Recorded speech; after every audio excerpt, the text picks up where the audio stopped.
Okay, first experiment, a little bit more chemistry, but we have vinegar, and we put vinegar in the soda bottle up to, I marked the line on the water bottle, and in here we have baking soda. I put about 1.5 tablespoons or 2 tablespoons in. So what we're going to do is we're going to put the balloon on over the top, so it's nice and tight, and then flip up so the baking soda goes down into the vinegar, and poof, your balloon gets blown up. And it's done by the reaction makes carbon dioxide, which goes into the balloon and blows it up. So okay, the next one, show you how to make a tornado in a bottle.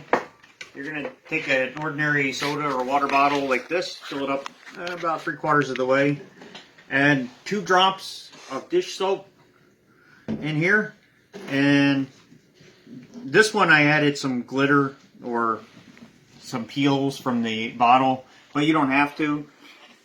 What you're going to do after you do that, turn the bottle upside down and then kind of spin it in a circular motion like that. And then you'll see a nice little tornado. And you can make that at home real easy.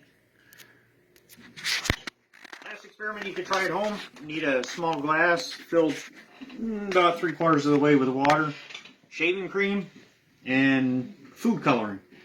What we're going to do, my assistant helped fill up the water already. I'm going to add the shaving cream on the top so it looks like a cloud. And then you add a few drops on the top, and it makes it look like rain falling through the clouds. If you look down at the bottom, sometimes it takes a while because it has to work its way through the shaving cream.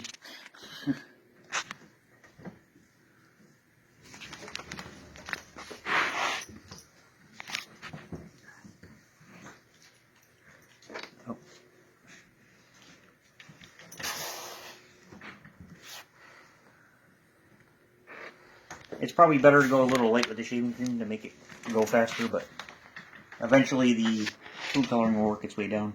Here, I'll make it.